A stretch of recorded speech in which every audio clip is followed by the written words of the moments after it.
Alrighty then, chat room. It's Wednesday, but nonetheless, that means Graps because we have a buy one get one Graps Special.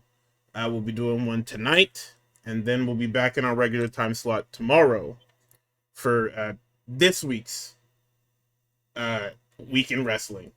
But as per usual, Jesus, I'm Gardy, and I'm joined by Tux, and we will take you through last week's week in wrestling. I'm just gonna get it out the way right now. No news corner because so much shit has happened, and by so much shit, I mean like it's a lot of the stuff that happened last week isn't even relevant now because this week so much stupid shit has happened. Like just yesterday, actually, so much stupid shit has happened. So we'll cover this week's stuff tomorrow. Yeah, probably because we're recording this like before and during Dynamite. Something egregious will happen. So you'll also see those reactions. I'm not even sure I want to turn this shit on. Like just to look over and see maybe if I can see some out the corner of my eye. No, let's sort of check the album. This shit is crazy. Jim Cornette announces he is done watching AEW Dynamite. Okay, man, thank you. Cornette, I feel you. I lost my queen too. Like, all right, man, sure. Are you listening to that shit? Listen to what? The Cornette Experience or whatever? Oh, no, I'm talking about Kanye. No, I didn't listen to that shit, man. What the hell? Oh, man. I ain't listening either, but apparently niggas are listening, and I'm like, whoa. Niggas were saying that the Kanye stan in my immediate vicinity said that he's back, and I just said that doesn't even make fucking sense. Let's see, what did Thunder say? I gotta go. Right, the other Kanye stan within a reasonable distance. He said it shits on everything Vulture's era, some of the best shit since Don there. So so it shits on the actual fucking garbage. Got it. Yeah, Ty Dolla $ign, you're out of here, buddy. Sick. Nah, it's awesome. Yeah. Honestly, I'm not gonna hold you. I'm just gonna pop right over every fucking segment because this show week to week is so fucking bad. Like, it's not even the road to WrestleMania. Like, the road to WrestleMania this year is dog shit, but SmackDown is like a consistent dog shit. It's like my neighbors. Like, there's a fucking 50-50 chance that when I open up my front door to go into the fucking hallway, it's gonna smell like shit. Fuck them niggas. Fucking recently, or I guess rewatched it recently. I was saying, fucking Drew McIntyre is still part of my program, bro. Yeah, no, the guy that quits every other week is still somehow on the show, still somehow getting in trouble. He's been suspended, he's quit, he's sabotaging the show. This nigga should legitimately be fired. Like, in a kayfabe context, Drew McIntyre is not at that big of a star for Nick Aldis to put up with this bullshit. Just let him do what he wants. He's gonna fight fucking Jacob. Alright, just set him up a match. I'm just saying, bro. Like, it's like, as the authority figure on this show, you do not care about Drew McIntyre viewership that much. I guarantee you have like 50 other niggas to make up whatever star power Drew is bringing. Like, I think in kayfabe they overrate Drew's drawing power because they keep saying, "Oh yeah, you know, former world champion, all this and all that. You know, he's fought Brock Lesnar and all that shit. He was at one point fighting the Bloodline. Don't know what happened to that, but." Yeah, nah, you're like a megastar, dude. And it's like, no, it's not true. I think more people want to see Solo than they do Drew McIntyre, nigga. Like, genuinely speaking. Like, I think that's the big problem with these angles, right? Is that Aldis cares too much for a guy that's literally destroying his show. And that's what makes him a fucking idiot. Like, Pierce, the difference with Aldis and Pierce is that Pierce is just gonna ruin your life.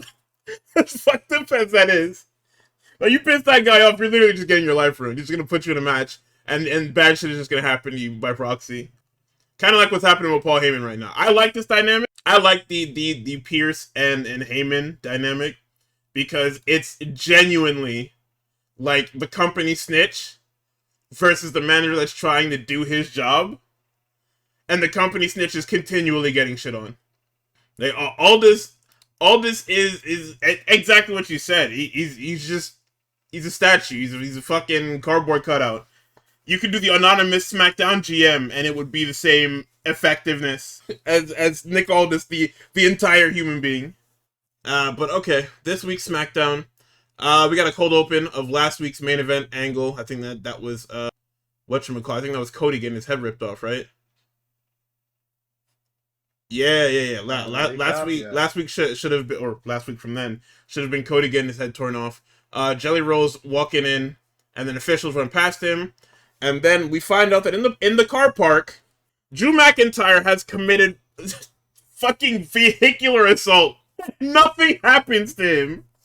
Fam, they security and Aldis and officials run over, and Drew has Jacob dead to rights in his car. He rips the fucking the windscreen off the shattered windscreen, by the way. I don't know how he shattered this shit, because he sideswiped him, and somehow I guess the windscreen just shattered completely, so he could just like peel it off like a band-aid. Either way, he pulls this fucking windscreen off. He pulls Jacob out of the obviously opened windscreen, and he is beating the shit out of him. And the next bullet I write is Aldis has no control over this show. He never did. Because in no way, shape, or form are you committing a crime like this and Nick Aldis can't do anything to stop you niggas.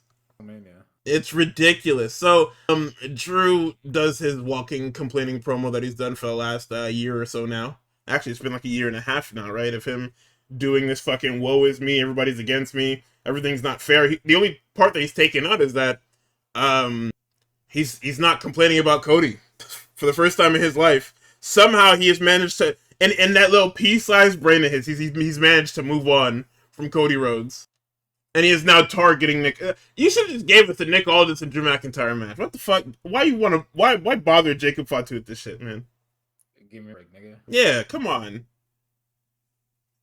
Because this shit is ridiculous. So, Jacob then stumbles out. Aldis says this isn't happening, obviously, because it happens, because he said it's not going to. Make him look like a fucking idiot. Then Drew gets put through a table because he's fucking stupid. Like, he gets himself put through a table, and that it's like, okay, so the guy that you committed vehicular manslaughter, not even manslaughter, vehicular assault, you pulled him through the windscreen, you attacked him on his car, left him bloody, stumbled into the arena, and beat the dog shit out of you, and put you through a table. Hey, this nigga, you gotta get fired. I'm sorry, man. You gotta get fired. Because, like, the obvious crime aside, doing all that and getting put through a table and being flat on your back at the end of the segment is insane. So we get Infamous Truth and the MFT for the tag titles. God. Wyatt's interference, Infamous Truth wins. Who's surprised? You know that here's the thing, right? Even with the interference, that's the R-Truth was putting belt to ass at you niggas, and that's honestly upsetting. That nigga was actually hitting all the John Cena classics on fucking Jeff Cobb. Jeff Cobb is getting hit with the John Cena created character. And I'm supposed to like MFT? Hello? Like, what the fuck am I supposed to do here? So, we have new tag champs. And the Wyatt and MFT storyline has not moved at all. Because somehow, someway, Uncle Howdy still does not have this fucking lantern. Don't worry, it's going somewhere. Tom Ospreay said, you gotta give the lantern back. You're starting to seem like Roman Reigns or something. We'll talk about that tomorrow, man. Wow. Okay, so after that we have the Bella Twins. We've got Danhausen stealing $20 from Candice LeRae. That was pretty funny. Yeah, it was pretty good. Sami Zayn is bitching and moaning again. Well, no, the Sami Zayn segment is just, they're just so upsetting. Because Sami is literally sitting there talking about, bad niggas keep doing bad shit and getting rewarded. But niggas like me, nice guys, don't get nothing. Hey. Of all the things for you to start saying, please don't start that. Please do not start the nice guys finish last shit in wrestling. Please leave it alone. Because every time we do this, there is a fucking shining star to prove you niggas completely wrong. Like, it's so ridiculous, man. Then we get Fraxium and Motor City. Obviously, it's a good match. You notice how Fraxium and Motor City is in the middle of the show, not for the tag titles, but some niggas that was just hanging around in catering are now tag team champions. Niggas was eating cheesecake and fucking them little Japanese fruit sandwiches in catering. At them. Yo, you guys are next up for a fucking tag match this week. Niggas tag champions. Okay. Like, bro, come on, man. And people keep saying, oh, you know, it seems like SmackDown got worse after removing Road Dogg. It's like, no, it didn't. Road Dogg just has nothing to do with this show. Like, you can tell, Road Dogg is literally the scapegoat that they picked. That nobody, it's the same booking committee, it's the same niggas. The only thing now is that we don't have a face to the booking committee. It's the same people. There was a spot in this match where, I forget what Fraxium do, some sort of fucking, like, roll forward wheelbarrow. Oh yes, so they did the fucking the rolling brainbuster, and everybody was like, why didn't he just go for the fucking DDT? Because it ruins it ruins the fluidity of the move. Because he pops out of the fucking roll through, and instead of just going into the DDT, he has to get in position, stop, then hit the brainbuster, and it's like, okay, well, that was a lot. You could just left it. I don't know why you did all that. What else? People also pointed out that throughout this entire, I guess, like, or maybe this was next week. No, this was this show. So yeah, all the finishes, a lot of like the interference finishes were the exact fucking same. Oh no, that is next week. Okay, never mind. I think one of them was this episode with fucking, what was it, Candace? Yeah, Candace socks this nigga in the face. And he gets rolled up, and that's how it goes. Nathan Frazier gets punched square in his fucking mouth and gets rolled up. Back to baby jail, nigga. Yeah, honestly. See you in 2 months. Get back to tweeting about. What was it? His Steam library was like 4 games, and it was like Skyrim, Footy Manager, and some other freeware bullshit. It was fucking FIFA or something. Footy Manager and FIFA, you greedy bitch. I mean, they are 2 different games. They are. FIFA don't have FIFA doesn't have the robust management system in their like franchise mode that Footy Manager is. My goodness, that's a nigga that really loves footy, bro. I mean, he played it. That's what he did before signing his contract. Well, not even just WWE contract, but just wrestling, period. Nigga, Angelo Dawkins is the biggest college football fan that I've ever seen in wrestling. Everything he does is you said what? You think he's played as Ian before? Probably. Actually, no. I don't think they went to the same school, so he would most likely want to play as his school because that's how the niggas roll usually. I see. I think Ian didn't even have bad overall. I think they're like 89. That's a crazy overall, nigga. I think it's a 90. I'm pretty sure. I think we gotta check. Nah, it's independent. That nigga's a 90, bro. Holy fuck! Ain't no fucking way, boy. That is crazy. God damn. What the fuck? Hey! Nigga, look how many coins this nigga is. This nigga is 6 digits. That's probably why Angelo Dawg not playing with him. Nigga cost too much. Absolutely. This is fucking crazy, man. This is the first time we know like a legitimate athlete and not just a nigga that plays sports. Oh yeah, I can't wait to. Well, I probably shouldn't say my plans for when Ian gets drafted, but that is I got some in the works. Yeah. We're gonna get our bread one way or another. Wait, why are we gonna get bread? Huh? He's gonna tell us shit, and then we're gonna tell ESPN. Look what we're doing. I'm talking to none of them niggas. Niggas talking about some team sources. Nah, nigga, it's Graps, bro. What you mean? Yeah, we're just gonna start breaking the news on a completely unrelated show. Oh my god. And then clipping it and sending it out. Hell yeah. Alright, so Randy, taking note from how John Cena's debacle last year went, decides that he's gonna do all the right things this time. He comes out and he cuts a promo and he basically tells you exactly why he did it. Now, I know he's supposed to be a heel, but this doesn't scream heelish to me. This screams literally desperate old man. Like, he's not evil, I mean, he's evil, but he's not like he's not like fucking Dick Dastardly, like trying to tying people to railroad tracks yet. Don't say Matt Cardona. No one cares. Mark ass bitch. Oh my god. No, he's right. Because what the fuck is Matt Cardona doing talking to you like that? Let's see.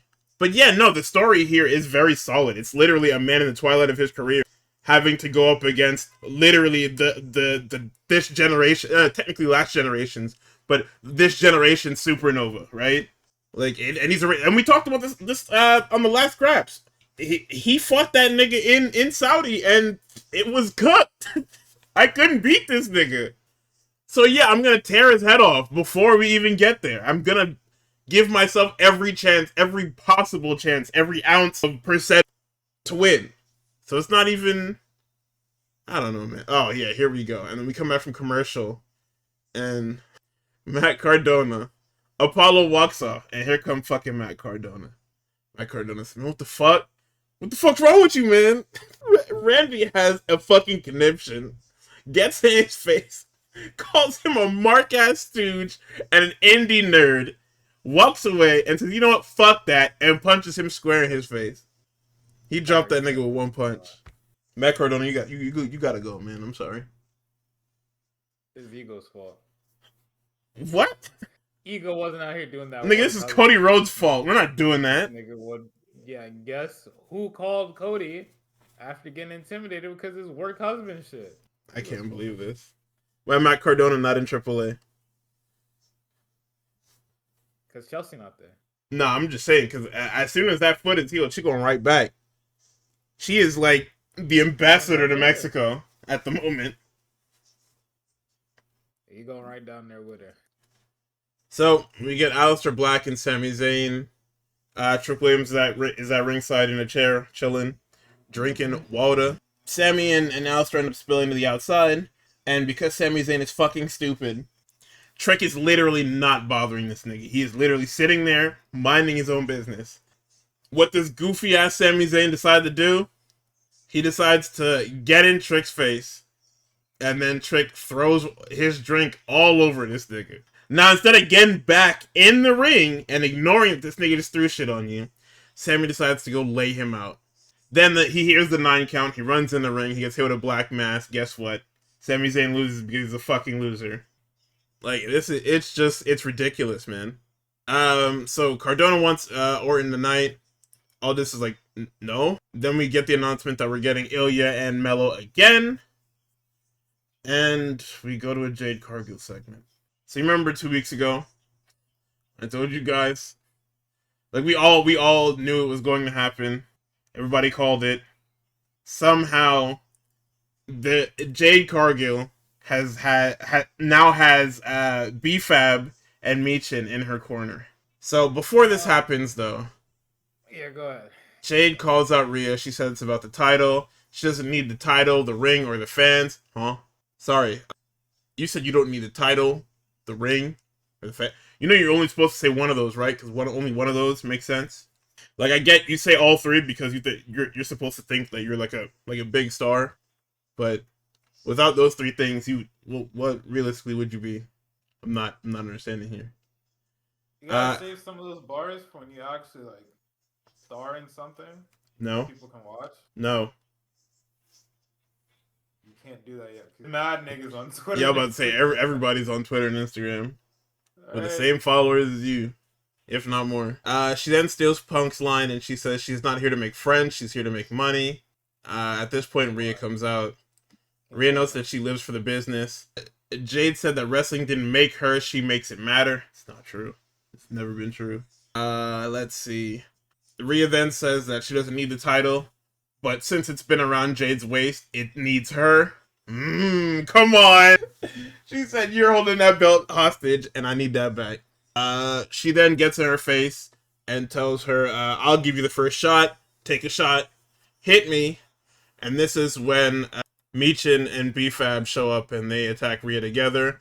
And then I wrote, my last 2 bullets on this segment are, this is so bad for both of them. They decided that they're losers, and if you can't beat them, join them. Like, they even had a storyline. It's like, oh yeah, you guys couldn't beat Jade, and then Jade injured you guys on the holiday tour, so you joined her because you couldn't beat her. Hmm, that's depressing. Like, you guys couldn't join up with like actual people. No. I mean, I fucking guess, right? The Miz is suffering from the Danhausen curse. He says it's not true. Solo is blaming everybody for everybody else except for himself. That nigga said, "Y'all lost the tag titles, not me." And this is when Tamatonga tells him, "Hey, you gotta give that fucking lantern back, man. This shit is making you act like Roman." And as he says that, it's about 3 seconds before a blur flies past them niggas, and it's Drew McIntyre again, still being accosted by Jacob Fire. Yo, Drew, give it up. You got laid out through a table. You went to the back. You found him again. He's still whooping your fucking ass. Please let it stop bothering this nigga. Like, I'm begging you to leave this nigga alone. Leave this little badass nigga alone, bro. Because you keep getting laid out. It's not working for you. So, we get the United States Championship match. It's Ilya Dragunov vs. Carmelo Hayes. It's the best match on the card by a country mile. Heater. Like, every time, like, these guys are literally magic. Like, if you want, if you were playing, like, TEW or, like, EWR or whatever, you're running this match every week because there's literally no drawbacks to it. They're gonna give you something worth watching every fucking week, which is why they keep doing it, and they keep hinting at it, and they keep teasing it. Like, this is easily a break glass in case of match. This is one of them ones. If you listen to a match point off the Challenger soundtrack, it becomes a 6 on the Juan scale. This nigga is insane, man. I don't know any songs from Heater Rivalry, so I can't. I don't think you want that. It was funny. I was at work yesterday, and some high school girls were touring, right? And we were talking about the different equipment we had, and I'm like, yeah, we just got the Alexa 35, this, that, and the third.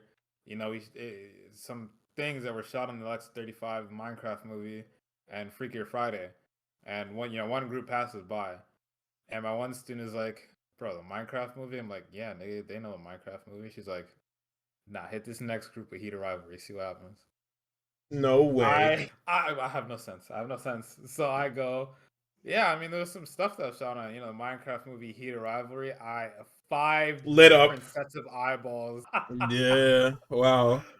I almost broke. I almost started crying. But if I did, it would have become an incident. So I was like, all right, let me lock it. This is crazy. Yeah, you actually said the fucking keywords. You're literally playing the visual novel, and that's the fucking red text. Oh my goodness. But yeah, no, I mean, like, I can't say nothing else about this match other than literally it's a true combo. It's guaranteed to work every time. These niggas could be half asleep, drunk as fuck, and they would still give you the greatest match you've ever seen on fucking SmackDown by a country mile. Like, Carmelo Hayes has been on an absolute fucking tear, and Ilya Dragunov is right there with him. It's just a damn shame that these guys are gonna have nothing to do coming out of WrestleMania. So I assume that coming out of WrestleMania, it's gonna be time for them to chase the tag titles, because we all know Melo is not getting that fucking. He's not getting that United States Championship back anytime soon. Oh yeah, spoilers for next week, but you know what it is. Or not next week, sorry. Spoilers for tomorrow / next week, but you know what it is. It doesn't really matter. Let's see. We get Jelly Roll with these niggas. Jelly Roll is the most important person in this feud here. And actually multiple feuds now. Jelly Roll is quite literally just the golden NPC. Kit Wilson and Jelly Roll do a thing. Who cares? Let's see what else happens here. Nothing. Jelly Roll says he wants Kit Wilson. All this says fine. And then we get the Bella Twins versus the Irresistible Forces for the Tag Team Championships. Double Tag Team Championship. 3 title matches. You notice how, like I said, I spoke about this about a couple weeks ago. Actually, not even a couple weeks ago. A couple months ago. Where I was like, wow, every week is a fucking title match. And I don't hate it. But I have to hate it in WWE because it's the easiest thing for them to do. They don't have to think. So they just keep going, okay, title match, title match, title match. Like, this is exactly why GM mode is like this. Like, the GM mode in the game is quite literally, okay, we'll spam gimmick matches and title matches, and you will literally just climb in the rankings. And it's like, oh, that kind of sucks. It doesn't really, like, teach you anything. It literally just teaches you to put on the fucking most wacky, ridiculous card ever. And you'll get you'll get ratings from it. And obviously, you shouldn't be fucking thinking about shit like that when you're playing a video game, but I mean, in a micromanaged game mode, you would want to think a little bit more than the average, right? That's kind of like the whole point of the micromanaged game mode. But this is a 9/11 because Nia Jax and Charlotte are quite literally firing fire. What is it? Fire and oil or whatever? Water and oil. Water and oil. That's what it is. They come down to ringside to watch. Nia goes to cheat. Charlotte saves Brie from the title attack, and then it breaks down. It's a no contest. Nia's no selling all of Charlotte's shit, and then Charlotte, Alexa, and the Bellas brawl because they got disqualified technically. Randy Orton's on the phone again. He says he's gonna fix whatever's going on because he just beat the shit out of Matt Cardona. Let's see what else we have here. Next week on SmackDown is Kit Wilson, Jelly Roll, Julia, and Tiffany Stratton. I'm locked in. And then we have Charlotte, Alexa, and the Bellas. Apparently, according to Joe Test, that these two are the top contenders. These are two of the top contenders. I don't know in what sense. I don't know in what ranking, but we're there. Let's see. Then we're at our main event segment. Orton calls out Matt Cardona. And then he dick kicks him, he RKO's him, he rips his shirt off. Everybody tries to stop Randy Orton from doing something that he will quote-unquote regret. He Pillmanizes this guy's fucking arm. And that's it. The crowd has been cheering basically the entire time. And nobody cares that Matt Cardona has been killed. Awesome, man. Thanks. But to end the show, Drew McIntyre and Jacob Fatu are still brawling. They've been brawling throughout the show.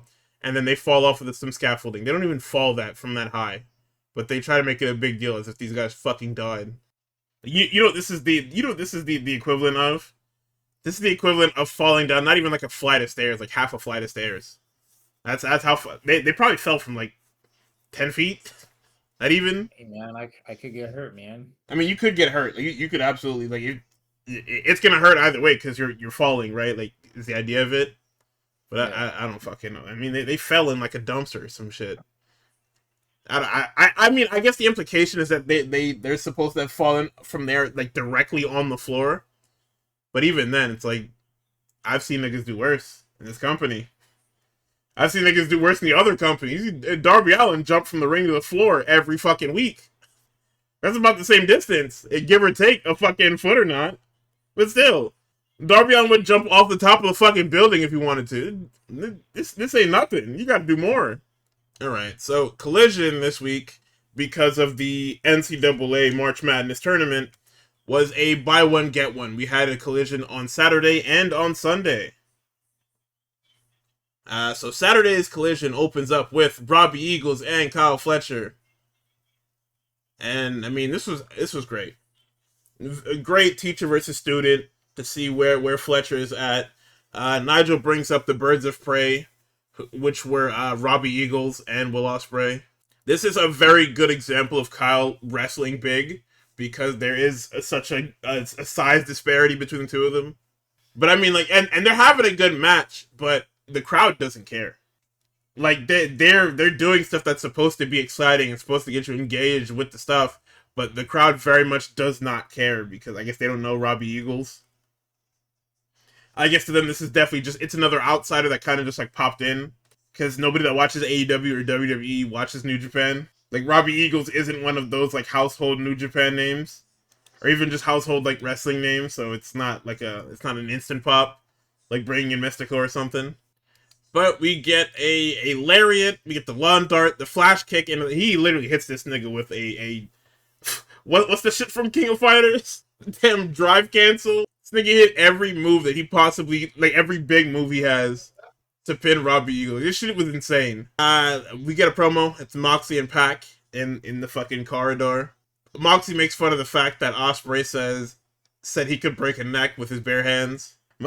He said, and I quote, "Actually, how the fuck are you gonna do that?" Pac-Man steps up and he says, "Listen, I'm going to kill you. I wasn't even you attacked me, and I wasn't even at all in. But if you want to tango, I'm more than down." So we get Elfi in action. It's Roosh, Drolistico, and Mordos. We get the horns. We get a corkscrew off the top by Mordos. Easy pin, easy win. I didn't even bother writing them names down because them niggas do not matter. They are NPCs to be killed. Tekla's with Lexi. She sounds like she killed Tony Storm. And then you realize, oh no, she's literally just an asshole. That's why she's speaking the way that she speaks. And then she puts the rest of the locker room on notice and tells them that whoever steps up is getting put down. Yo, I don't know about y'all, but I think we're done with the Sisters of Sin. Like, I genuinely think that we are done with Sisters of Sin as like a thing. I don't mind seeing them. I'm done seeing them every week, if not every other week. We need tag teams, brother. They're not trying to make tag teams. They disbanded all the tag teams that they made for the tournament. Like, it just doesn't make any sense. Am I sure? I'm very sure. We're done. They have overstayed their welcome. They need to go. They need to cool off a little bit. Like, they can be on TV for Tekla, but in terms of tag team wrestling, I think we're done. I think we need a break from them. The same way that niggas wanted a break from Harley Cameron, we need a break from the Sisters of Sin. They need to take some time off. You need to introduce new tag teams. You literally bought the inspiration. Use them. It's literally the same function, except they're mustache twirlers instead of supposed to be like gothic baddies. But I mean, to the surprise of no one, the Brawling Birds just beat the shit out of them.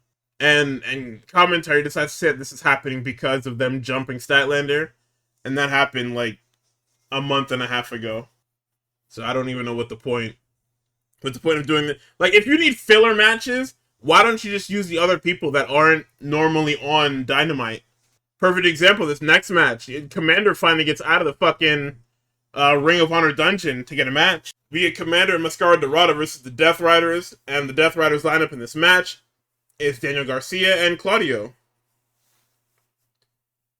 I mean, nothing really to write home about. It's a very good match, but we have stereo rope walk moonsaults.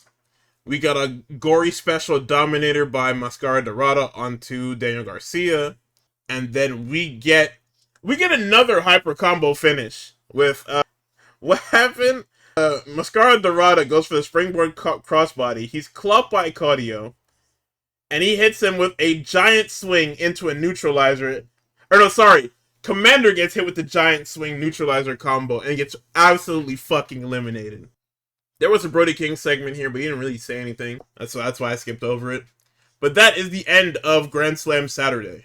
It wasn't a bad hour long. I assume that these were taped at the same time, obviously, but it's not a bad hour long show. I think you needed something else in the middle. Like, genuinely, I think that you need to switch what kinds of matches these were. Like, I think LFI should have had like a longer. What's the word? I think LFI should have had a longer trios match. And the Brawling Birds or the Sisters of Sin get like the squash match, but I mean, either way, it serves the same purposes. So to start, not Grand Slam. What is this shit called? Slam Dunk. Jesus, that's Slam Dunk Sunday, nigga. Slam Dunk Sunday. I'm gonna let you take this first one, man. Roderick Strong, Orange Cassidy, and the Lethal Swirl. Tony, might have to kill you, but that's okay. I mean, you're my dog. Lethal Swirl, but it's okay. We got two hoopers. These niggas have been on a run on just fucking tag teaming. I don't know what's going on. I don't know what they're gearing up for. If they're getting ready for fucking, like, after this fucking Cope Cage, FTR Bucks, this fucking whatever fucking saga all these niggas got going on. I don't know if they're gearing up for after that, but these niggas have been teaming a lot. I understand. Well, spoilers for the end of the match. Roderick Strong like actually joins the fucking whatchamacallit, like the conglomeration.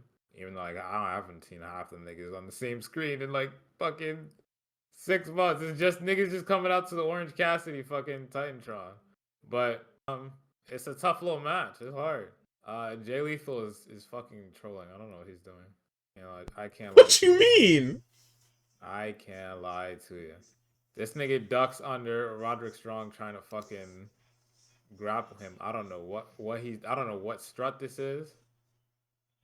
I don't know if it's the Fargo strut. I don't know what it is, but he's doing something. It is the Fargo strut. That shit was the Because fucking he lightest. did a whole thing with fucking Ric Flair and Yeah, it's the lightest Fargo strut I've ever seen. But you got 3 hoopers. Not to say that who the fuck is that over there? Lee Johnson. yeah. Not to say he's not, but he's not the other 3 niggas in this ring. I'll tell you that. I'll tell you what. Nigga. We got a nice thing to say about Lee Johnson. He can jump real good. Holy fuck. That's all I got, man. That's all I got. And like the swirl isn't, I hate the name, but they're not a bad tag team. It's just, you know what I'm saying? They're the niggas that you put in the ring when you know, somebody surfing the channels and they're like, what the fuck is this AEW shit? This isn't WWE. Yeah, you see wrestling and then you see that fucking See what was that shit he hit? He hit Blake Christian hit that damn tiger feint kick around the damn post. The 619 shit.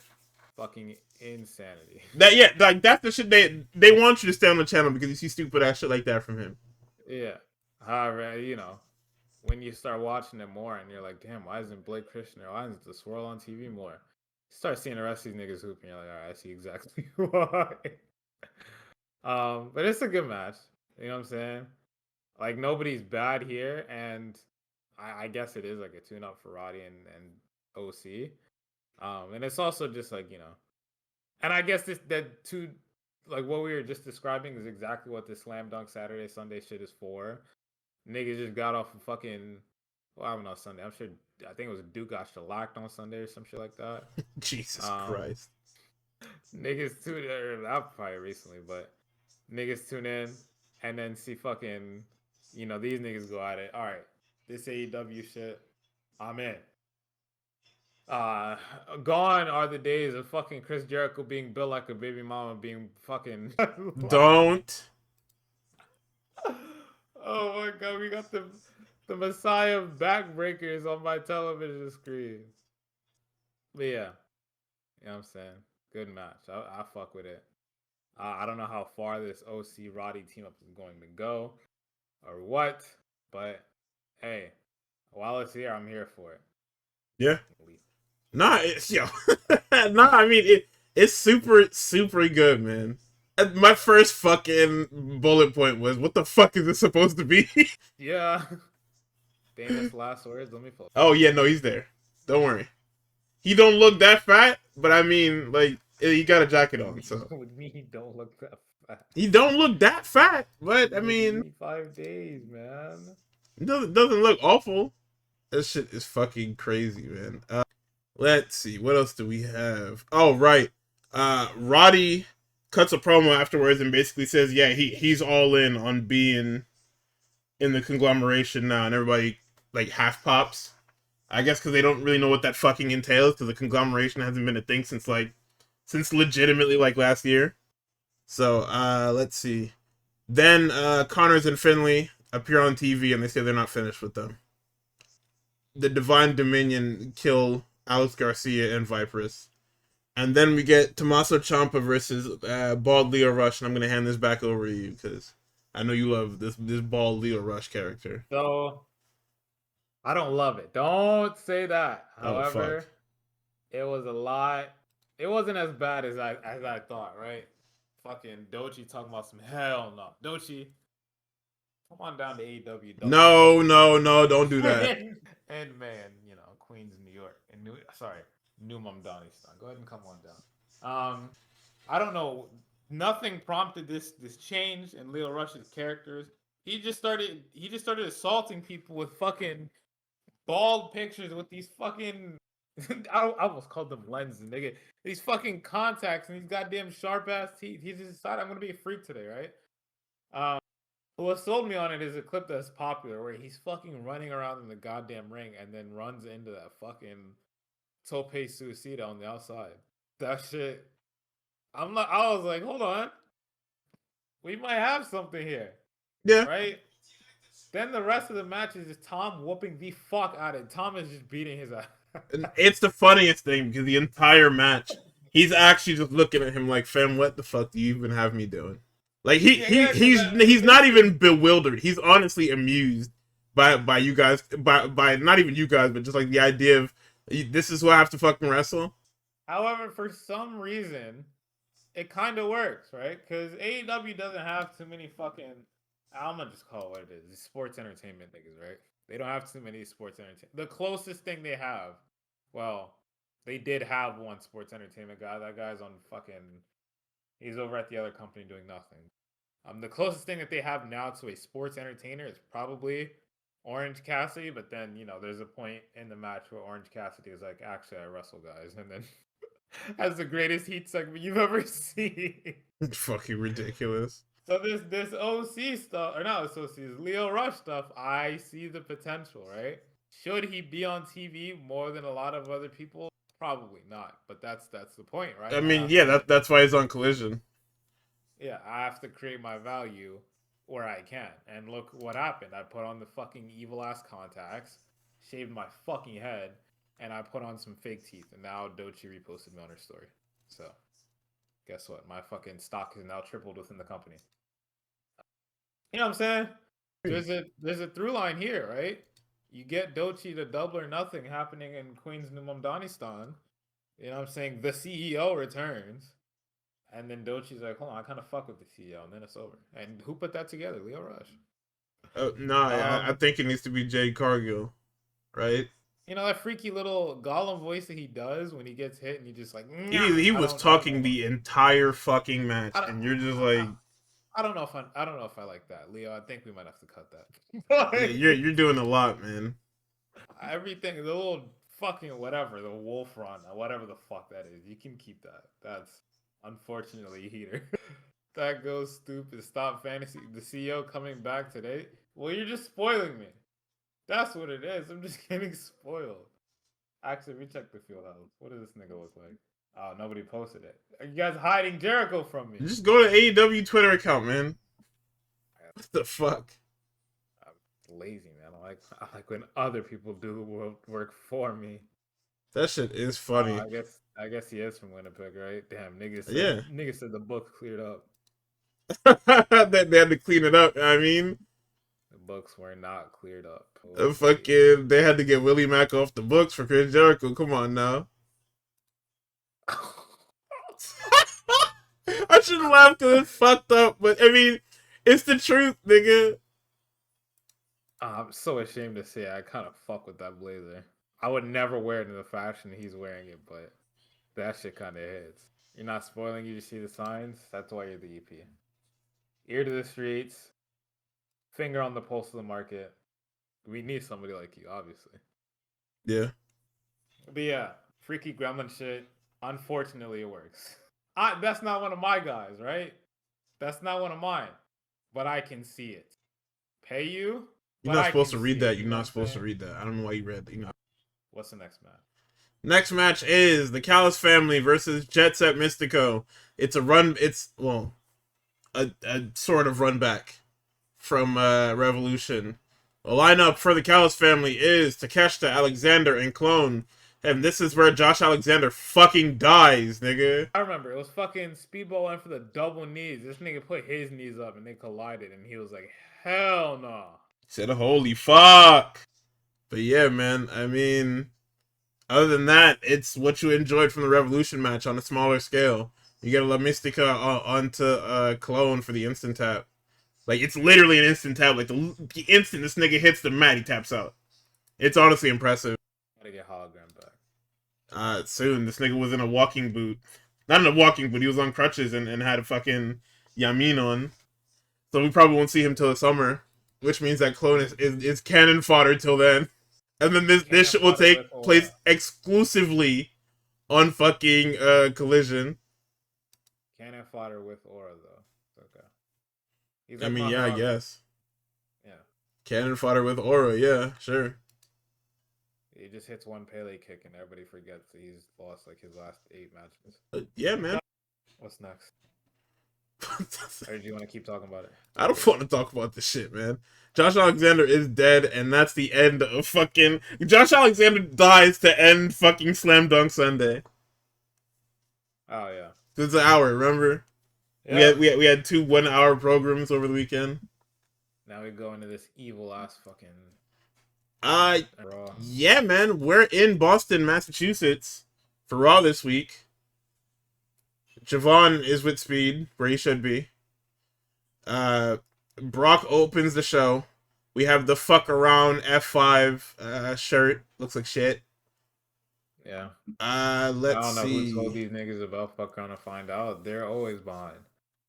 I mean, it's because when your media team in your like writers room has a fucking average age of like 45, what do you expect? Oh, it's probably that one picture of that teacher that has a fucking line graph.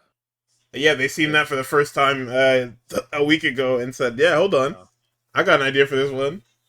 I think, unfortunately, they low-key hit a home run with having Speed on. Because that nigga's just naturally funny. But no, but he also gets it. Is the problem? Yeah. Like niggas see Speed and think, "Oh, well, you can just insert celebrities." No, man, you have to like get it. Like Offset is one of them niggas that gets it. Yeah. He's absolutely one of them niggas that gets it, but I can understand not having the time or the money, or even then him having the time to want to do wrestling. But he is somebody that most likely gets it. Seemed like he did. So, Heyman complains that Obafemi took advantage of the situation. He notes people that have tried to beat Brock before: Braun Strowman, Seth Rollins, Dean Ambrose, John Cena, AJ Styles, etc. He says Obafemi will be conquered. This prompts the ruler. They stare down. Brock goes for an F5, and then Oba sends him over the top rope, and Brock is looking like he's seen a fucking ghost. It's honestly impressive that the match that you were too afraid to fucking put together is now the hottest angle going into WrestleMania. Like it's genuinely fucking impressive how the most ABC feud that you allegedly didn't want to do, or you were like leaning away from for whatever reason, is the easiest one that has all the people engaged. You didn't need to do anything super specific like Punk or Randy, the women's feuds. You didn't have to do nothing crazy. So, let's see. We get a dumb video package. He says the match shouldn't be happening, and that Finn is a piece of shit, and it's not gonna go the same way. Boy, did they lie to this nigga. Alright, 9/11 of the night. Or first 9/11 of the night. So, the Usos and the Vision. It's a non-title match for whatever reason. You gotta get your man's Corey Graves. He's sucking dick again. Oh, no, it's both of them. Never mind. They're both. Yeah, Corey says that there's nothing Logan can't do. Cole swears that he's getting better every day. Logan pulls the brass knuckles. LA Knight hops the fucking barricade and explodes on the fucking ground. This is the worst shit ever. LA Knight hopping the barricade and eating shit immediately is the funniest shit that I've ever seen, because it keeps happening to him. He slips on the ropes. He slips outside of the ring. He fucking... This nigga can't do shit right. Oh, well, it's WWE's fault. For what? This nigga is a fuck up on his own. Yeah, nigga, since SummerSlam, this nigga's been on a fucking tear. Just. Oh, he's been on a tear, right? How are you doing this? Now, they do this little thing where LA Knight stops Logan from using the brass knuckles. Then he slides the knuckles to Jay. In full view of the referee. Jay picks up the brass knuckles and just punches Logan in his fucking mouth. Jey Uso is the dumbest character that they have on TV right now, by the way. And they get disqualified for it. And Jimmy, rightfully so, is like, nigga, what is wrong with you? The crowd is like, what the fuck? And the whole time, I'm like, what are you guys surprised about? And then, I think this is later in the show, but I'm going to talk about it now, because we're in it right now. LA Knight is like, yeah, the least you could do is hide it, Mr. Knight. You passed it to him in broad fucking daylight, man. Yeah, you literally gave him the gun in the middle of the fucking crowded mall. Like, what did you Oh, think I was didn't gonna have that bitch, bro. brother? You gave him a gun, Don't and give told him him to the use it. gun. So, Holy. so then, to end the segment, Jay then goes after the other guy and fucking kills him. Oh yeah, he gets Logan with it too. Oh yeah, okay. So he hit He had Theory with it, gets DQ'd, and then he gets Logan afterwards, and that's where we get the shot of Logan in the fucking foreground and the Usos in the background. Yo, I've been watching the fucking international feed. I don't know how I'm gonna do that because Netflix is eating dick, but this Grande Americano segment, hey, Mr. Bate, Mr. Dunn, don't do it again. I'm not gonna say what y'all did. Don't do it again. Actually, you know what? I am gonna say it. These niggas were not even towing the line. It was basically burrito, taco, what these niggas were doing. Don't do that shit again. I think this segment, more than any other Grande Americano segment, is the biggest indicator that these niggas don't know what the fuck they're doing, right? At all, no. This nigga Ludwig is in Mexico. He won the Rey de Reyes tournament. Dominic comes in, whoops his ass, and then fucking Gables takes the sword. And so you would think you would have this nigga just cut a babyface promo on the international feed. And that's essentially what he did. He was just like, I'm gonna get my sword back, and I'm gonna take it back to the people of Mexico, right? But because of the way that this nigga's been presented in the US, the crowd is like, Yeah? wait, it's here? And no, and that's the problem, is that you keep talking about AAA on TV with this nigga, forgetting that he is a full-blown babyface over there. He's a fucking dastardly jerk-off in the States. Like, I don't know how you're gonna have this fucking come to Jesus moment in the WWE canon, but it better happen soon, because this is annoying now. Keeps on talking about unmasking this nigga. I mean, I guess they've been trying to unmask each other, so it's like, I don't know why this isn't. I guess it's gonna happen in AAA, because it's not gonna happen in WrestleMania. I would have done the bitch WrestleMania bump. I guess that's what was supposed to fucking happen, and then Gable got hurt. Or no, sorry, Ray got hurt.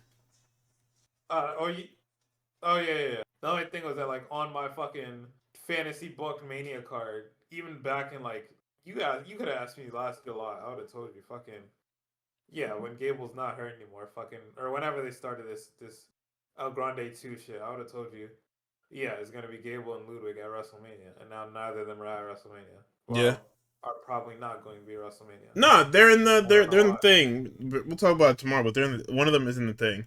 I think it's Gable, because they manufactured a fucking tournament out of thin air to book a fucking multi-man ladder match. But we'll talk about that tomorrow.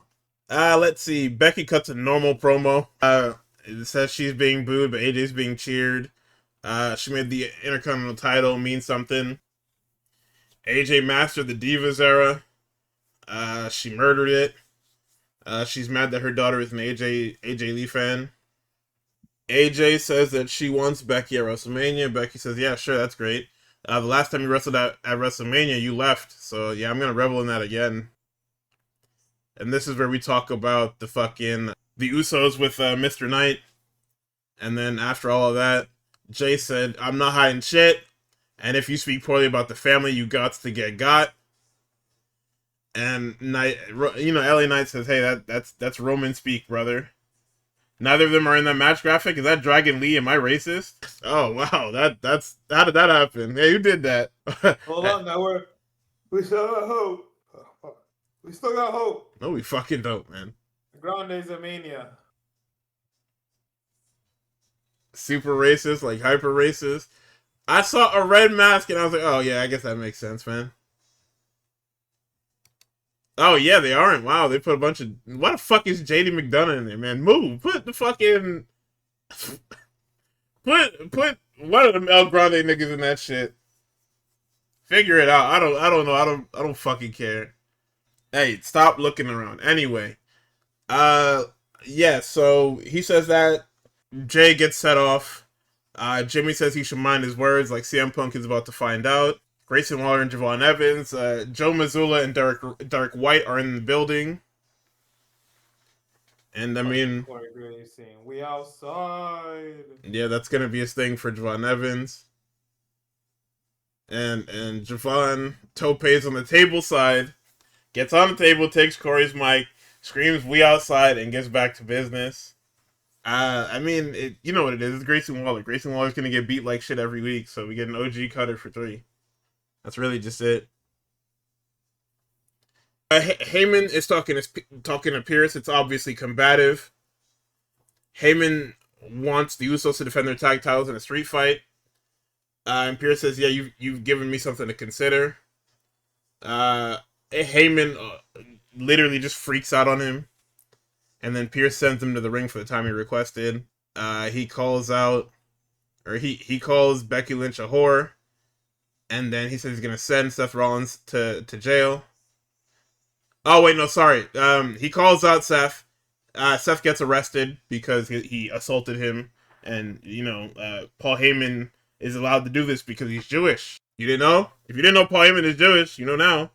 If you also didn't know, according to Paul Heyman, Jewish niggas don't fight people. They don't do nothing else. They get you arrested, and you have to deal with litigation because you're Jewish. Yo, there's a reason why we keep the mic away from this nigga when it comes to himself. Yeah, Because this nigga will say anything. I think we should. You let them ramble on for too long. This nigga had too many promos within the year. He's gonna get to that cuck fantasy eventually, bro. You can't. Frenzy meter starts to fill. Actually, yeah. And at a certain point, it just becomes cuck fantasy. Yeah, man. This is, yeah. Seth gets arrested. This is where Heyman says he's going to jail. His wife is a whore, and then he'll adopt his daughter. Rollins is somehow able to duck the fucking Boston PD. He didn't even duck them. Nigga just took off. Nobody was in front of him. They just took off. He just took off. He was just like, fuck it. He runs in the ring. Yeah, for whatever reason, they cuff this nigga with his hands in the front. As if that's like, whatever, man. It's wrestling. It doesn't matter. Bailey and Laris, the Kabuki Warriors, probably the only good. Actually, let me not lie. This was definitely another good match. I think there was 3 good matches. It was a Javon Evans match because Grayson Waller is good enough. It was this match, and then it was the Dominic and Penta match. But yeah, man. The crux of this match is that Kairi is being sent to the fucking gallows. We get a Bailey to belly on the table, then an elbow drop on the table, and then Kairi gets sent to hell by Nightwing for 3. And then post-match, Bailey and Laris say they're looking for the Irresistible Forces. They try to end on MSG being the most famous arena, and then forgot that they're in fucking Boston, and there is like a thing there. And then she chooses to end on them beating the champs, and she's like, "Oh yeah, I guess that is better, huh?" Yeah, she was like, "Yeah, MSG's my shit." Niggas go, "Boo!" Oops. We're gonna beat the Irresistible Forces next week. Niggas go, "Yeah." All right. Yeah, let's end on that one. Yeah, Collision's tomorrow because of March Madness ending, or the thing ending. Okay. Alright, man, thank you. So, Penta meets with Speed, shows him how to strut, Dragon Lee walks in, they all dap up, they all have a good time. Yo, this nigga's Speed. He sees Dragon Lee. Penta introduces Dragon Lee to Speed. Nigga say, who the fuck is like, this? Speed's like, "You're a dragon?" Or Dragon Lee's like, "See." And Speed goes, "Oh, that's cool, I'm a dog." It's the greatest. It was the greatest ever. So, what the fuck? On the Blu-ray, we're not getting shit like this. Yeah, we're getting Jelly Roll. Oh my god, yeah, that is what happened. So, Byron is with Javon. This is another commercial interview. He asks about Kofi. He says he wants to be like him, and he wants to accomplish a lot. He wants to be the first OG, the first Javon Evans, not another Kofi Kingston. And he's eyeing the IC title. Pierce is with Speed, and then Danhausen materializes. He recommends I show Speedhausen with profit splitting. Speed says no, and he gets cursed. And then we get the recap of Orton on SmackDown.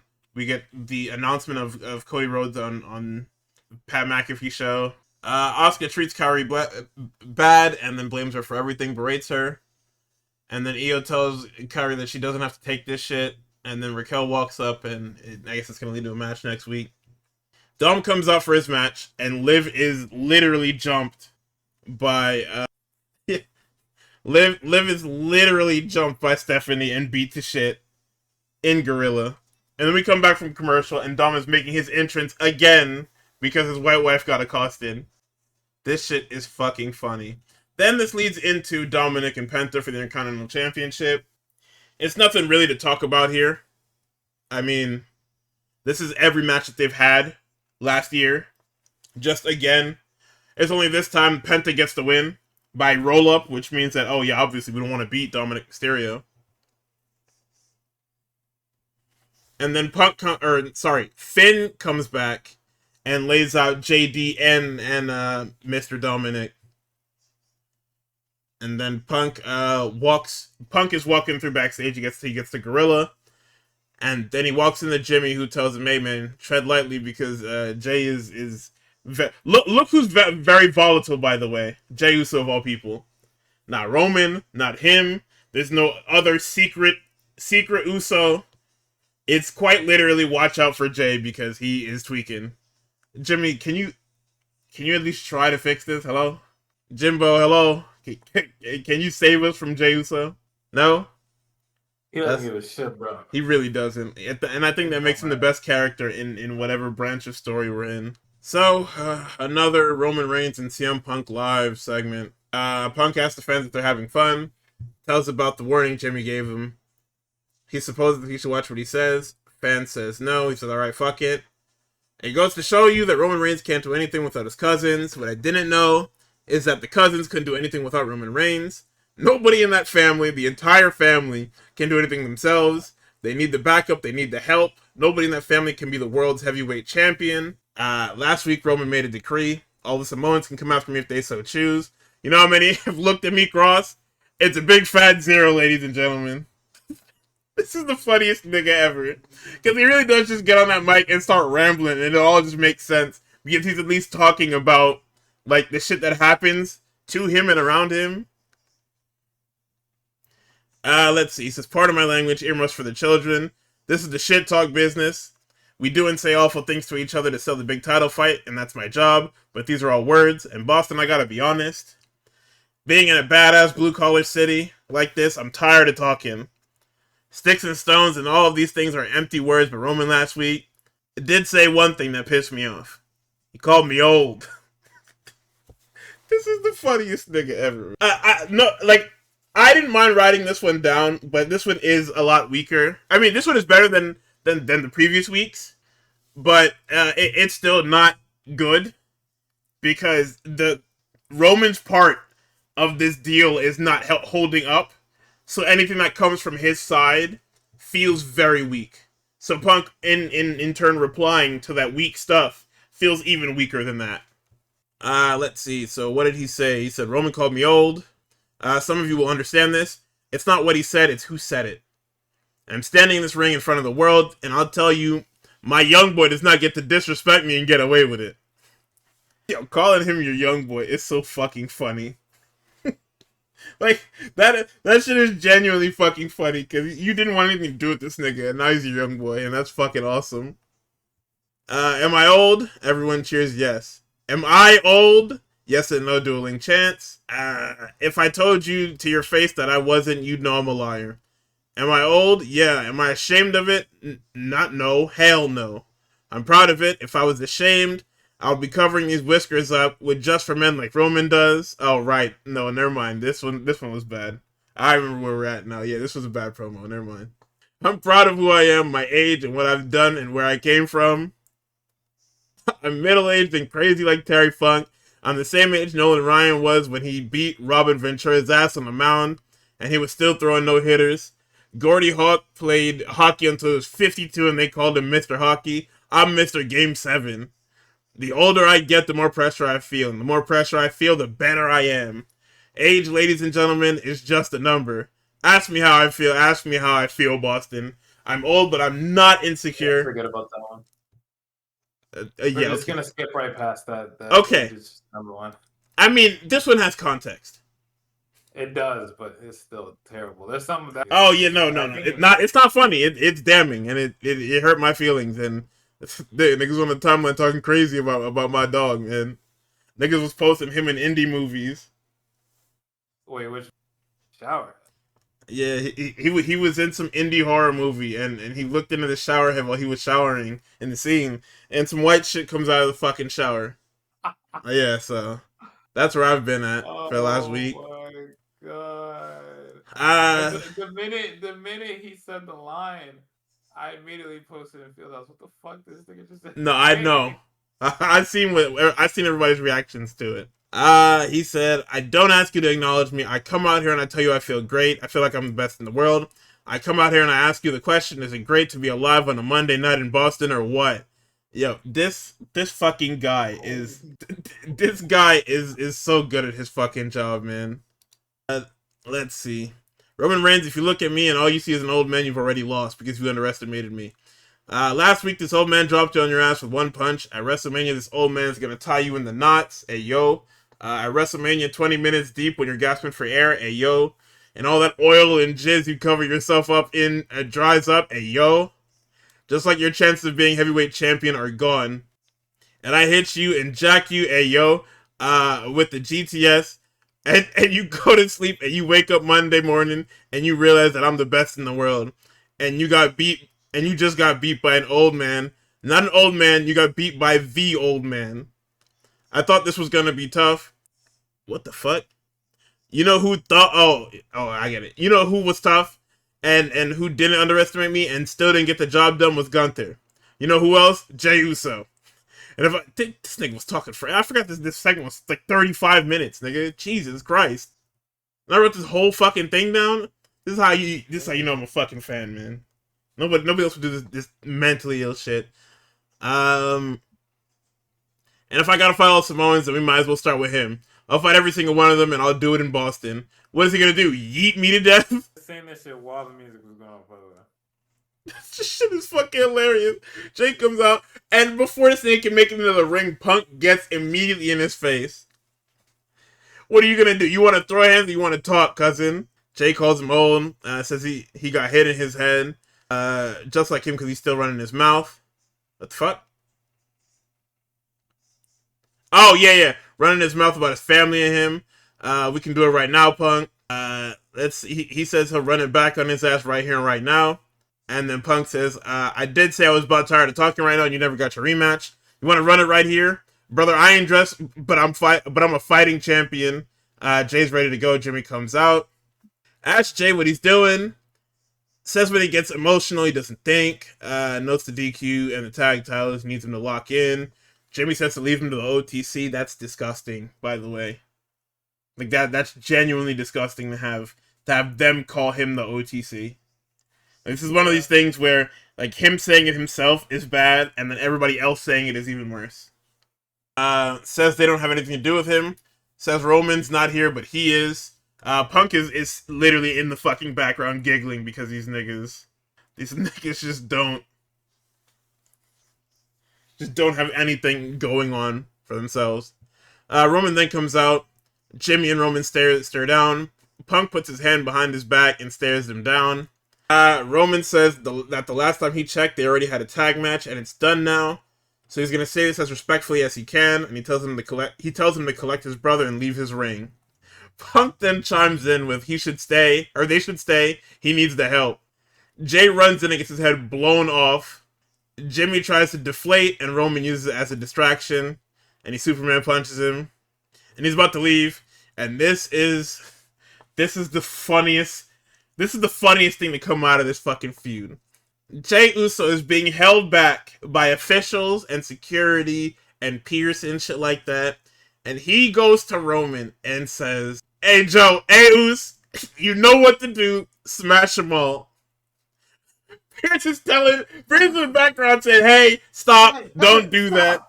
And like a sleeper agent, calling him Joe and telling him he knows what to do and telling him smash them all. These are the fucking phrases that you use, like the Winter Soldier, to awaken the fucking tribal chief. Fucking Roman runs in, he spears Punk, he runs him into the post, and then he powerbombs Punk to the table. And Pierce is like, "Dude, what the fuck is wrong with everybody here?" Let's see. As Roman is walking away, Punk is giggling and saying that he's not the one that needs help, as Pierce is calling for medical. He says, no, I don't need help. Do not call medical. Yo, this was the craziest end to a segment because he literally just wrote off everything the nigga just did. Yep. He got Superman punched. He got speared. He got run into the post. He got power bombed through a table. This nigga's like, that's it. The old ass man in kayfabe literally just no sold all of your biggest moves in a civilian environment. Like, if I'm Roman Reigns, I'm mad as fuck when I go back to that curtain and see him doing that shit. Cause you hit that nigga with everything, and he said, "Yeah, that don't phase me." If this guy would wear fucking fitting pants, is the damn waistband supposed to be that high up? Freak ass nigga. Let's see. What the fuck? NXT. NXT is a thing. Let's see. We've got the Rank QCC versus Fatal Influence. Fatal Influence lineup is Fallon and Laney. We get double submissions and the Rank QCC wins. Kendall said this time she gets JC again. Lola Vice shoehorns her shit in. And then Stone makes Lola Vice and Kendall Gray for next week. We get the Soul promo. She's cutting the most heartfelt fucking promo. I mean, it's not a bad promo. I just don't want to hear it because the feud has been handled so bad. She calls Zarya selfish. She says she knows who she is, and then challenges her for stand and deliver. Zarya says that she wasn't herself when she was in the ring. She was Soul's partner, and now she's liberated, and now she's gonna end it at stand and deliver. So yeah, that's how it's going over there, Tux. I don't know if you knew this, but this shit is over. It's fine. What do you mean, Elo? What do you mean it's fun? You know what I'm saying? He does not care. It's not that I don't care. I just can't bring myself to watch NXT. No, that's fair. Also, they definitely took too long with the Zarka shit, in my opinion. No, it's not in your opinion. It's in everybody's opinion because they kept doing will she, won't she? Love her, leave her, shit. Yet, right? Yeah, no, they're gonna have the match at Stand and Deliver. That's the problem. Which is this weekend, by the way. Yep, April 4th. Yeah, they're trying to soft launch to see if Stand and Deliver will be able to be on its own next year when they go to fucking Saudi. Fuck. All I got for y'all. Good luck. We get Kalani Jordan and Thea Hale. Kalani beats the shit out of her, and then continues to beat her post-match, and then Jada Parker comes for the save. Let's see. We have the Jasper Troy and Keanu Carver NXT Spotlight. Shiloh uses the, in quotations, dark web to track down where Blake Monroe is because she took the NXT title last week. We get the North American Gauntlet, and it's won by Johnny Gargano by accident. Yeah, because Johnny Gargano, Candice made a whatchamacallit. Candice made a deal with Robert Stone, got Johnny in the match. Johnny was basically comatose the entire match. Candice gets him to his feet. She shoves him, and he lays on top of a Shiloh Hill who was completely murdered by the Israeli stable. And then he gets the three count. So he's the number one contender for the North American Championship at Stand and Deliver. Yep. So Sarah's with OTM, and we find out that OTM and Mike Santana of TNA is going to be in a 6-man against Dark State in MSG. And I'm not sure why they revealed the Mike Santana thing before MSG. I feel like the tickets are sold anyway. Like, Mike Santana is not moving tickets to the fucking NXT show. He doesn't work there. Let's see. Ilya LaFleur and Eli Knight were attacked earlier in the night, and the Culling end up facing Los Americanos. And the Americanos use the loaded mask against fucking Nico Vance and Sean Spears. Insane, by the way. Keanu Carver is with Robert Stone. He wants to match.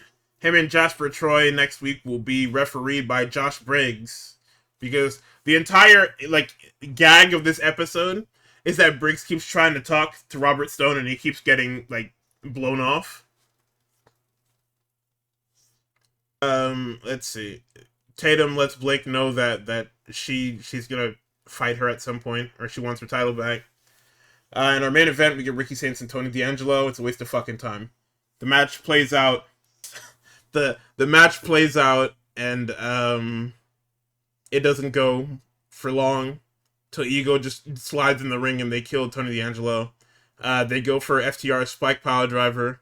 Hendry comes in for the save. He lays out both of them, both Saints and Page, and then he chokeslams Tony D'Angelo, much like last week where D'Angelo laid everybody else out.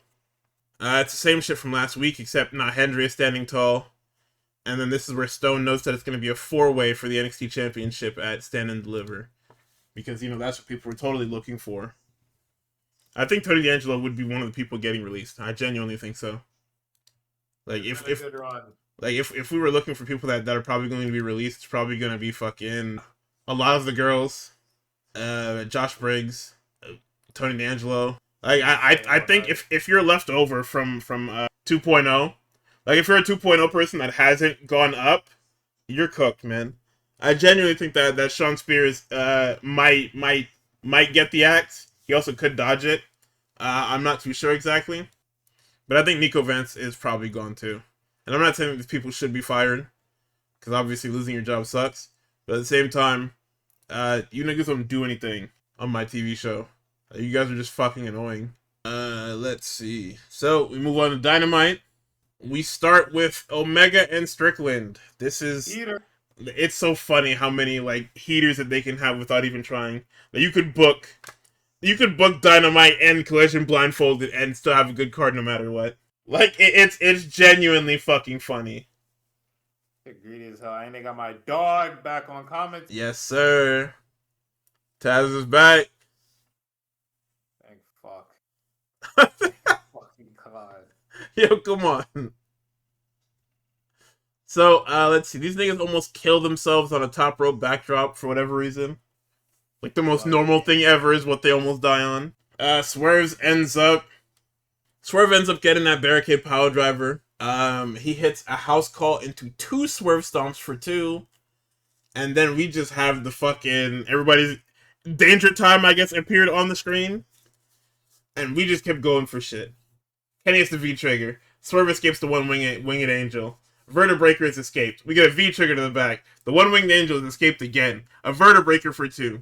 Kenny dodges a Swerve stomp. We get a V-trigger to blow Swerve's head off. And then another one for good measure. And then finally the one-winged angel for 3. That nigga Swerve was starving for that fucking EVP status, brother.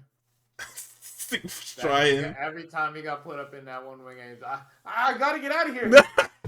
No, like I get it, but at the same point, if that's the case, then like if we're talking about like logic, Kenny should just go for that shit outright. Because most niggas will actually get caught in that shit, and he can just fucking kill everybody with this.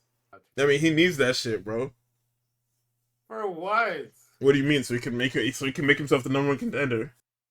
What the fuck? He already gonna be the #1 contender. Yeah, but then I can use it to like guarantee that I'm the #1 contender and nobody can fucking... Oh my god. Like, the whole point of him being EVP is literally he's going to abuse it.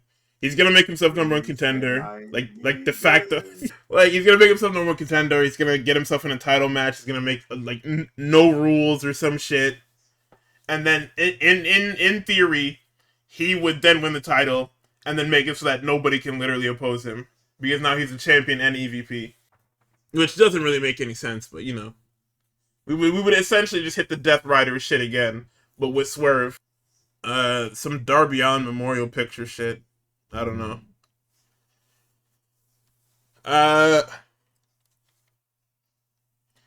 We get Ospreay saying that he'll handle Pac. He's still going for Moxley. For the fear that Moxley put into his family, he's going to alter his life as well. He wants Moxley at Dynasty.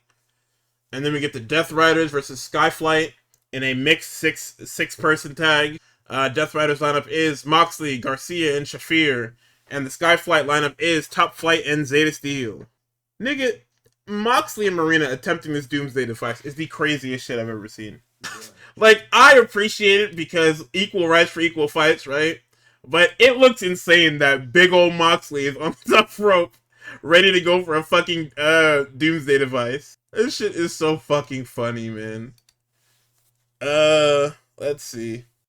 We get Daniel Garcia tagging and he gets exploded by Top Flight. For whatever fucking reason, Yuta hits the Busaiku knee onto Christopher Daniels. And then Zeta Steel suicide dives on him. Hey, fuck that nigga. That shit was awesome. Then of course Darius Martin, the poor guy, the lamb to the slaughter. He ends up in the Dragon Tamer. He ends up getting his head stomped in. They pin him. Moxley calls out Ospreay, and now he's back in fucking Joker mode. He says it's not nice to say bad things about people on TV. This whole thing wasn't personal. If you want to match that Dynasty, sure. Until then, don't let your mouth get you in trouble. Yeah, this nigga he's back on that fucking Clint Eastwood shit. Oh yeah. Gran Torino, no. Let's see. The Bucks get a video package. Their goal is to be 4-time tag champs, and 2026 is the year of the Bucks. I hope not. I don't hate you guys in ring, but I would hate to see you guys wrestle on pay-per-view for them titles every fucking month or every other month. Speedball Speedball gets Rocky Romero. He kills him. I'm not sure why this was even there. Like this could have been anything else. I don't know why the fuck this was here. What the fuck did Rocky Romero do? Well, no, I hear you, but like realistically, what the fuck did Rocky Romero do to come out here and just get murdered by Speedball like this? This didn't even make sense. Like you niggas aren't even like fighting like that. Like I know you guys have a thing with the Callis family, but like, what the fuck did Rocky Romero do? This is very much like last week when we had the fucking Lazy Man's Dynamite, and Roppongi Vice just happened to be in the main event of the fucking show. Oh yeah, fucking Afternoon and Dynamite. Yeah, what the fuck? Yeah, I saw the match too, and I was just like, what the fuck?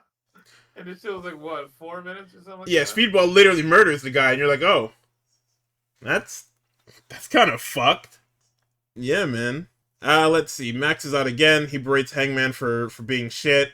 Says it was the easiest win of his career. An easy dub, some would say. He hits double catchphrases, and then Kenny walks out. He's in his gear still.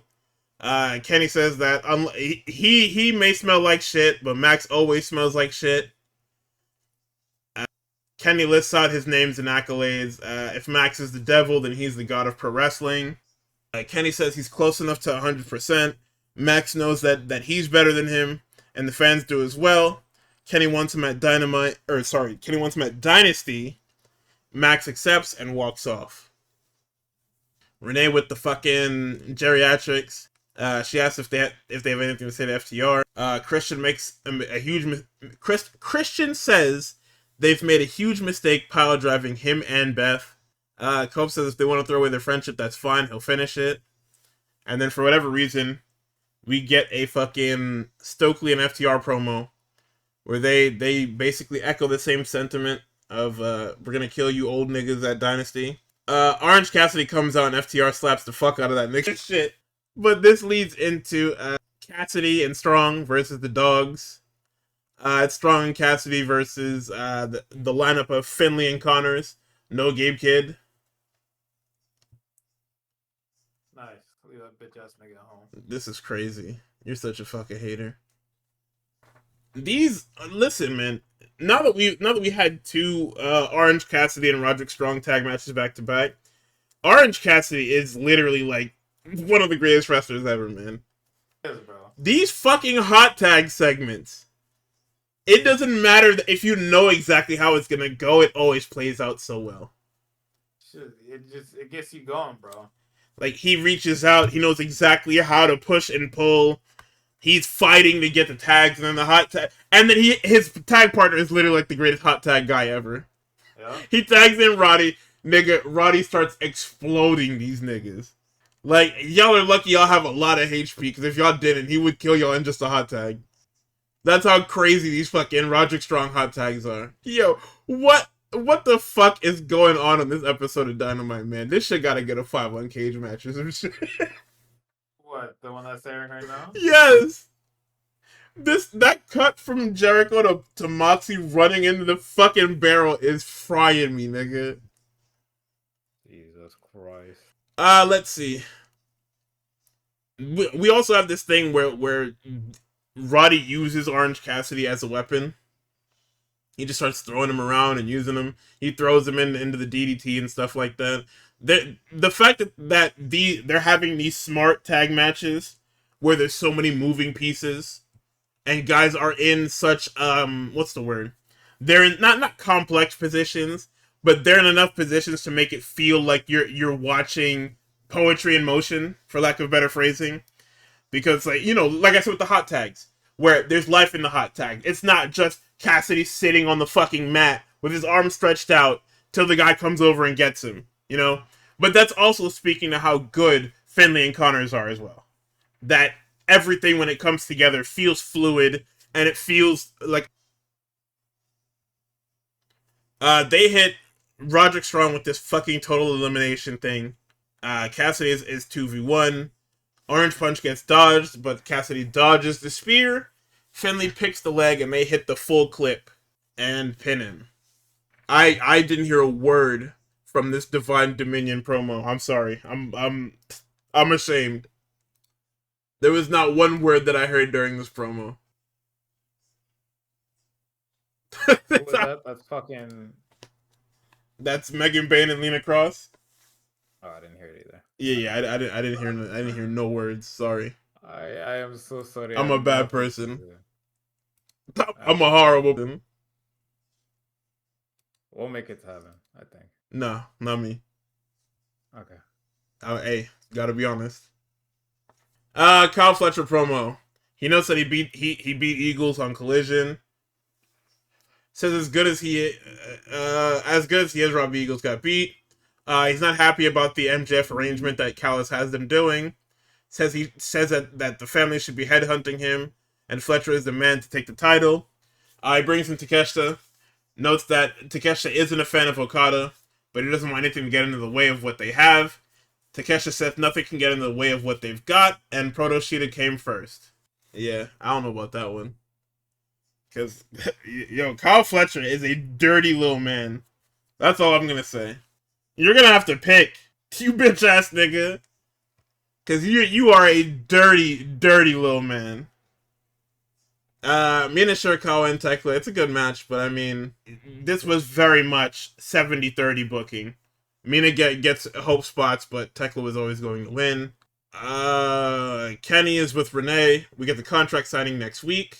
It's zero physicality or else the match is off. More WWE shenanigans. Let's see.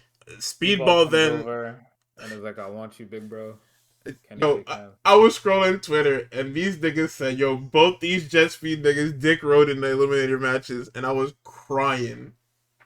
Because I can't say nothing about that. Deadass. I can't, because that's basically what you niggas did. You niggas kept fucking rage baiting MJF, and it works because the guy's dumb. Ricochet's back on TV after the week that he's had. He even mentions it. He kind of references it in this promo. He apologizes to Leona and not Khan. I don't know what the fuck that's about. But he says that he's tired of everyone getting opportunities and niggas like Kenny jumping the line in front of... Yo, this Jack Perry shit needs to end, bro. I'm sorry. Enough. And I'm glad niggas are starting to see it too. What the fuck does Jack Perry do? Like, this is a genuine question. What the fuck is Jack Perry, man? Like, y'all keep doing this stupid ass shit. What is Jack Perry, bro? Oh my god. Then we get our main event, which is the most nonsensical matchup you ever did see. It's Roosh, it's Darby Allin, it's no countouts. Man, I hate Darby Allin, son. Like, I genuinely hate Darby Allin. Because this match is literally everything I hate about Darby Allin matches in a nutshell. Bro, Roosh is winning 99.9% of the match to lose. Like, LFI being the fucking Teflon guys doesn't even make sense. They're not on TV. Why the fuck do we keep beating Mordos and Roosh like this? I can understand Jalistico because he very much looks like just another guy to you. But Mordos and Roosh are literally like, people know who these niggas are. What I tell you about these niggas that don't suffer from oral loss? I mean, I guess they don't lose them fucking matches. Yeah, well, you see Hechicero came up, boy. I just started finding guys moment in the sun. That nigga is CMLL world champion. We came up off Claudio. Finally. But yeah, Roosh literally wrestled this match against himself. Darby's launching himself off of shit. With the fucking spot where he hit the fucking steps and then just jumped into the barricade. Just like, alright, bro. Fucking ridiculous. Darby yet again thrown to the floor from pretty high up. We have fuck eyes chants multiple times throughout this match. Roosh goes for the horns, and he misses, and then he gets jackknifed for 3. The entire match was Roosh whooping this guy's ass. Darby's bleeding profusely from the top of his head, and he somehow wins anyway. And somebody was like, yeah, no, I can understand why you guys hate Darby Allin, but Darby Allin is everything you would want in a TV wrestler. Ew. I don't know about TV. Like, I hear you, but ew, man. Put him on The View every 6 months. No, I get it, because it's quite literally the fucking... It's quite literally the stupid-ass, what's this shit called? It's the, oh my god, it's the Jeff Hardy shit all over again. That's the problem. Like, that shit just don't make sense. But yeah, I mean... Oh, yeah, after this, Mark Davis comes out, and he pile drives the fuck out of Darby Allin on the floor, and the entire family comes out and takes turns murdering Darby Allin as Andrade and Callis watch to end the show. Overall, this wasn't a bad Dynamite. It still felt a bit directionless. I definitely think they should have kept that Kenny Swerve shit at the end. Like, I understand the idea of just like... You end the show with the no countouts, the thing, so it doesn't kill the rest of the card. Yeah, niggas said fucking, oh, we had afternoon in Konoha last week? Yeah, I'm gonna show you something. And it's just like... It's evening in Konoha. Then you have fucking... That Roosh and fucking Darby match at the end is not going... I mean... He's not gonna get off of that and be like, yeah, I'll tune in next week. Yeah, for sure. Yeah, because what does it mean? Darby went from feuding with the War Dogs to getting killed by the Callis family. All because last week he said he was going to chase the world title. And the Callis family works for MJF. I guess. And everybody's mad about it, except, like, the people that don't have a say, like Archer and Roppongi Vice and shit. But yeah, man, this is such a weird Dynamite, top to bottom. Because, like, you open with a hot match, you end with fucking Darby Allin. You build Shirakawa Tekla and Roosh Allin as a double main event. I don't know why the fuck you did that. Because one of these matches was a foregone conclusion, and the other one was a snuff film where the hero escapes at the end. Like, I don't like. Okay, and then we talk about plans, right? Like, let's just quickly discuss the landscape of Dynamite coming out of this episode, because obviously we're gonna have to talk about Dynamite tomorrow, right? So what comes out of this? We have the Kenny and MJF press conference, whatever the fuck it is, right? Yep. We're getting Osprey and Pac, and then like that, and then we're not getting anything with the geriatrics and FTR except for a video package or a promo segment.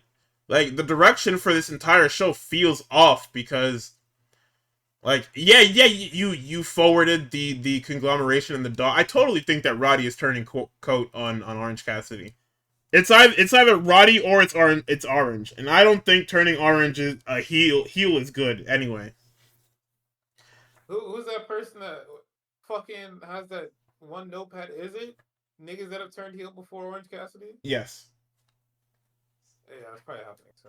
And I mean, it's not to say that Cassidy can't do it, because we saw the whole Blood Orange thing a while back, which was like part of the greatest international championship run in fucking history. I have to tap into that. Keep hearing about that. But like I don't know what we get out of an evil Orange Cassidy. I think that he's okay the way he is. I think him being a neutral character like that, well, not neutral, but him being a neutral / good leaning character is fine. I think him lashing out when pushed to the edge and doing the Blood Orange thing is fine. Like, I don't know why he needs to be. I don't know why niggas want his presentation to change so bad. Yeah. As for the world title picture, I mean, it's stale already, right? Because if Kenny doesn't win here, when the fuck is Kenny gonna win? Because there's so many other people. Like, I'm not saying that Max needs to lose, but I feel like, I don't know. I don't know how to describe this because I don't feel anything about the current AEW World Title picture. It's just tough because it's like there's mad niggas you want to see when like Andrade Elidolo, but it's just like Yeah, niggas and is he's on the far. back burner. Yeah. He's actually fucking MJF henchman number 3 right now. While Kenny Omega has leapt across the state lines, and Swerve Strickland literally tumbles back into the fucking crowd. I want to say you could start doing crazy shit after you sell out Wembley, but I don't know. I don't know about the CK guy. Be my beloved Bandito, but they got him in the back. All right, he's just right behind Darby Allin. Okay. No, he's not. Darby Allin's at the front of the line. What are we talking about? No, I'm saying he's like directly behind. No, he's not. Who, Andrade? Oh, I thought you were talking about Bandito. I was like, what the fuck? No. Andrade's right behind Darby Allin. Nah, I wouldn't even say that. Ew. I would say that he's still like a couple of spots behind him. When they go back to Mexico, nigga, I might be there. Shit, me. You bring Mystico out there, I'm going. That shit is fucking crazy. Pokemon Wind E-Wave. That shit is not in Mexico. Don't piss me off. They're gonna be in the front. Singing the Mystico's theme. Hey, fuck it. I'm gonna learn that shit. But yeah, I don't know. I want to be on my last year copium. Just be like, yeah, just wait till all in it. You know what I'm saying?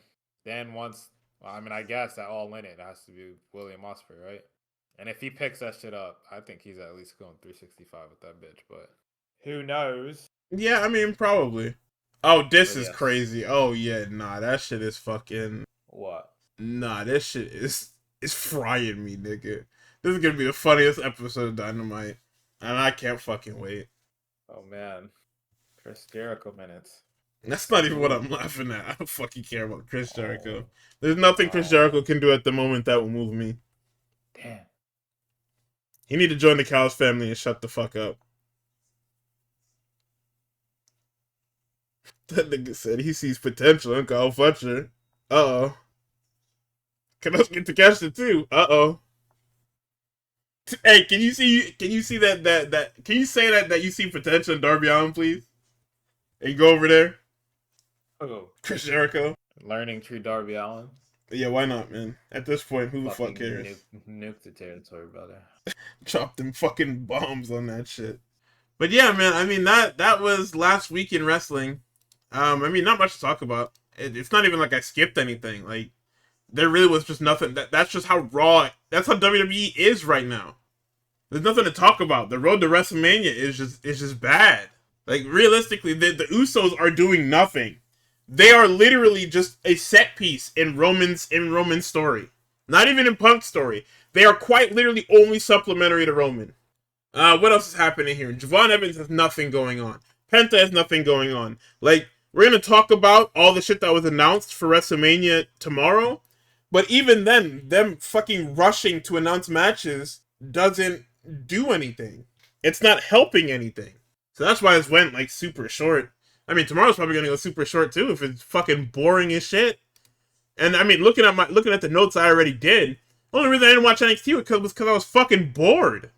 Like, I could have been caught up, and all I would have had to do tomorrow was watch Dynamite. But, nigga, I'm fucking bored. At least Collision was good. Like, goddamn, bro. Actually, I'm lying. This Collision had good wrestling on it. I don't think it was a good episode.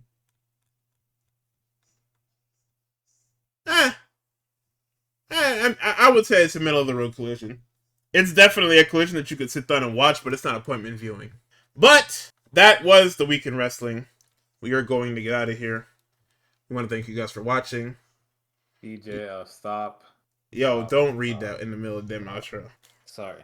Y'all have a good night. Godspeed, and we will see you on the following day for part 2 of the buy one get one. Goodbye, my friend.